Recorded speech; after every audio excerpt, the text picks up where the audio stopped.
Aiwa, ndichida kutendai mhuri yeZimbabwe nekuda kwesapoti yese yamunotipa pano paSNTV basa richienda mberi. Sekuziva kwenyu kuti pari zvino ndiri kuHurungwe uko kwandakauya kuzoona hama dzangu dzekwakapinga utoa. Iye zvino muchandinzwa ndichikurukura naIben Kapinga Utoa. Apa ndipo pamusha panogara Iben Kapinga Utoa. Iben anogara ega, haana mudzimai, anorarama ari oga. Saka muchanzwa tichikurukura. Saka Iben, saka yo unorarama sei chefche? Kozi ndiri kunazoona kuti guys, ndakauya kuzoona Iben sekuziva kwenyu Kapinga Utoa tiri kuno kuHurungwe. But mistake imwe yandakaita ndeyekuuya ndisina chinhu. Ndaitofunga kuti kune mbambaira, ndichasvika todya mbambaira, todii. Gorineri mbambaira kuna. Mvura yanatombonaya. Chibage changu novhurira bebe. Zvemva rapisa machazo. Zvoti kuti kana kukoya uya. Akani munhu ndongozvonawo kuti tibage tira baba ndo tese kusvika gore unoya. Vakatoipa. Inimboti nzara je. Sapana paunogara nani? Panapa ndogara ndega. Iben, aunomborora? Kudhara ndakamborora. Saka pari sofa mangozvoona kuti hapana je madhamu. Ndiudze kuti pawakambogara namadhamu, magara nguva yakareba sei? Ndo mai vatatenda? Aiwa. Avatatenda vantombogara panapa. Agara panapa ndimuwo. Ndiwo ndakavaka nemi mushono. Ndakasofa pahapo. Makamba mazosiyana. Ya. Saka tairima ningurima kwesu sisi. Nguva yekwainaye. Tairima foja chibage chedu tokoa chibage chedu foja chedu totengezanirika. Tagona kutenga sipo nesauti zvechidochi pamusha. Saka nditetinapa. Ndimanya makorana nemvura yekunaya isi kunaya. Kana pachindiona nge kana baba mawaniya. Samakasira na madhamu manje andakahwara paya handiyeni ivo vakabva vazombohwaro vatiwanani namadzavo. Saka vakabva vaenda mumba kwavo. Ndokutosiyana kwamakaita. Ndovasiyana rakaita. Hamuna kuzombotaura here kuti shamwari ndarapora chidzoka? Ivo futi hasizati ivo kwavari kwecho vapfuura uya. Hauna kuzombocheka? Handina. Why? Zvimwe zvingechionesa nezvo. Saka kugara futi andizomega kuti apapa vanhu vanenge vakada kufungira pure. Saka pamwe painde vanangozonzwa kuti no akasatongendova zvino zvatoenda titsvaga zvinyowani. Pane zvakawanda zvinenge zvichitoitika. Kwezvinyi sofa vakatombomutora okutanga vanzanzi yavandirika. Vakatakura zvinhu zvese panapa mubhedha zvese zvarimba mumahodhoro vakatakura vane zvirumba kwavo. Paakazodzoka akabva asiya ikoko. Saka alright, makatombosiyana pekutanga. Mune zvinhu zvamamatombounganidza mese. Exactly. Saka ndikuona kuti apa wasiya kubva adzoka futi. Apa vakatoenda apa ndatoona kuti zvinge story more. Wakutotya kuti unogona kudzorerwa futi mumashure. Obvious kudzokera mumashure. Avesa baba ndingoenda kungorara pari futi pasa. Pari mundu ndatenga ni mama tombounganidza tu. Saka apa watuke. Sapa wakauya vakatorwa wakabva wangoti vatora mai yavo. Ivo wanga uchirwarawo. Ina ichirwarawo futi paya. Avosava kana ivo futi ini ndakana kufamba naye sei kana timurapisi. Andiri. Ini ndiwo futi ndotoshawa kuti ini ndorapiwa vose. Saka akatoona kuti vakatomutora vakatogona. Mwezi ndandiri vamwe ndotsvaga kuti mari kundirapisa futi mumwe munhu. Mumwe munhu ndimadhamu wako.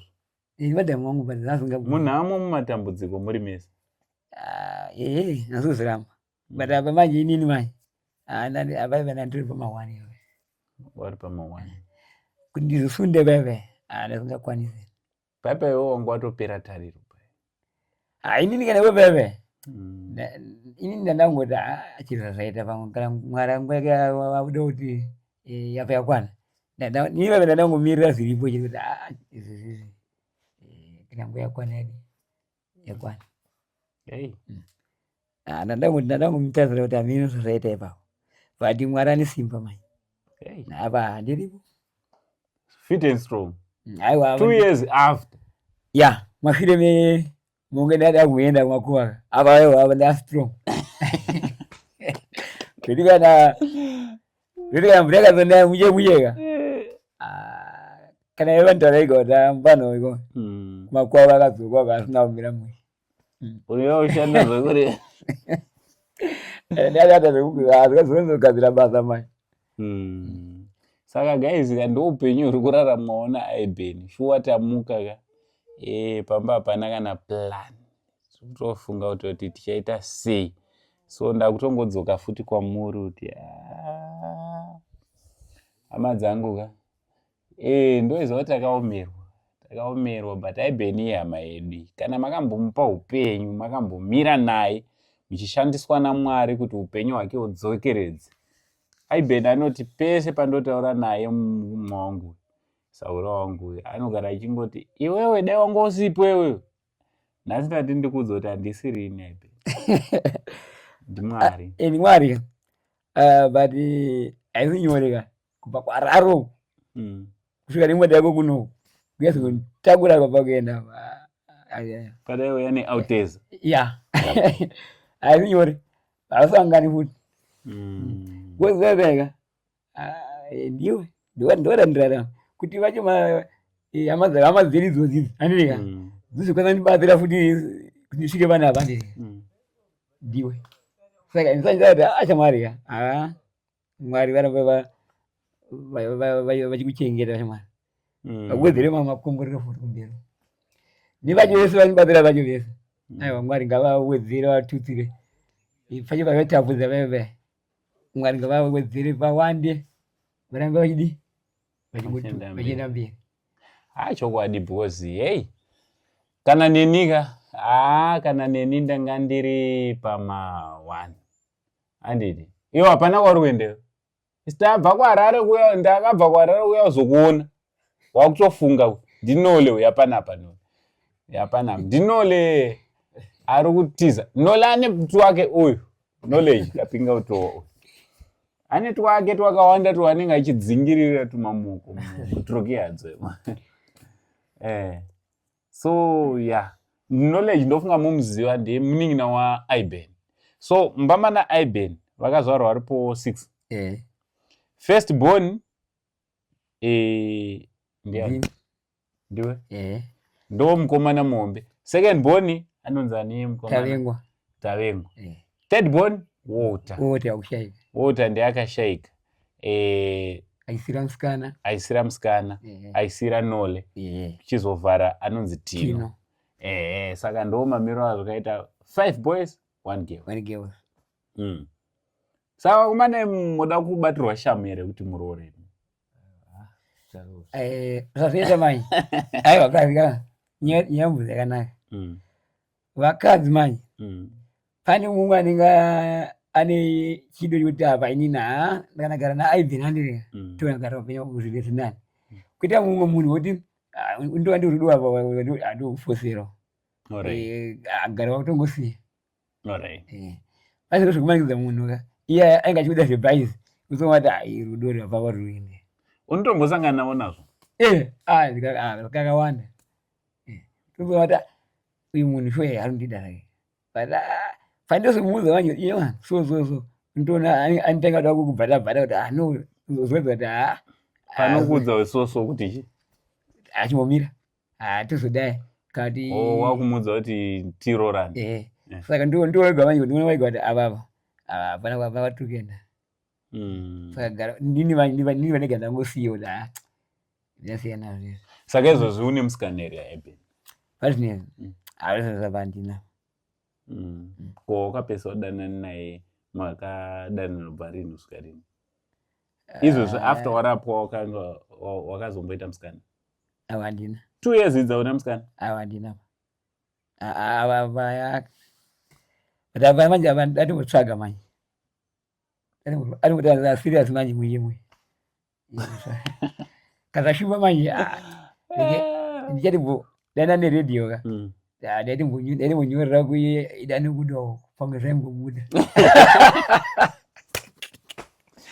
Nini wese mfanani. Konole. Kone msikana. Andine. Kamsikana kako gege. Kakarorwa nani futi? Bebi rako rarorwa. Nani ratorwa. Ndimayimbirwa naEnzo pa. Kuti ngatisi. Yaitoziva kuti ndozviripo. Sandoke kupedzisira keke. Kana kawazomboita kama. Handina. Wabva wazvirama. Ndarama. Guys, ndoda kutsvagira vakomana ava vasikana. Ava vakomana tuwa. Vasikana ndoda kutoita chirongwa chekuti munyorere. Vasikana vachiuya vachisangana navo. Ungada? Ukutonyorera munhu anenge achiziva ndireka ene anenge aziva kuti aiwa ndautenda pa pana mudara ega apanja guys vakomana sa 35 years ne 46 years 46 years vakomana vechikuru vabve zera 46 years 35 kazi ukarora kuti wabva zera andireka chiziva kuti azvikunzo kunenge wasina basa nazvo bosi unenge waguta kudhara nazvo unozoona semfanani isati ayo manje wakakunza kuroora kuti andireka zvinebure kuti unozonange wekunzi vakanaka kudarika kuti ari pateni bosi unenge wasina mnhu wambojoye fresh saka vezvinezvi ndinozoona kuti fresh mahara kutambisa nguva. Saka mukandibata vasikana vari serious mukandibata ndokusanganisai neboys iri patrokiadzwa hard workers ngoti hazvo zvinhu hazvinomira mushe asi pakushanda vanoshanda zodiva baba ini zoti handibva ndatanga paveve handibva ndarambe ndarima guta rakapera handina ndifunga tatizovareka mvura yakanaya otherwise dayakati naye ndiri kuno otherwise bageti otherwise vange ndaisochiziva kuti nditori nacho kumbinya because ini nika ndafunga zvourwapazi zvangu aiwa indoshanda unoshandewo ndinombotry. Alright guys, what do you think tiri kuno kutrokeadzo? If you'd like to partner with us kuti tibatsirane vakomanawa chokwadi ndechekuti chikafu chaicho nzara anditi chikafu mumba munomu hamuna ndo chikuru chiri kutovashungurudza nekuvanetsa. Miu panapa hanzi ringodyiwa ka1 panongodyiwa manheru chete kuti vanhu vakwanise kurara ende pamba pachona zvinotooma kusvika pakutoti panodyiwa sadza chete, sadza rakangodaro nesauti. Ndaifunga kuti zvinhu zvakapera zviri kutoitika kunoku ndaudzwa uko namuchembere kutoti pamba pacho totongoti kaona upfu tikabika kasadza totongoti nesauti vanhu votodya sadza nesauti zvinhu zviri kutodyiwa.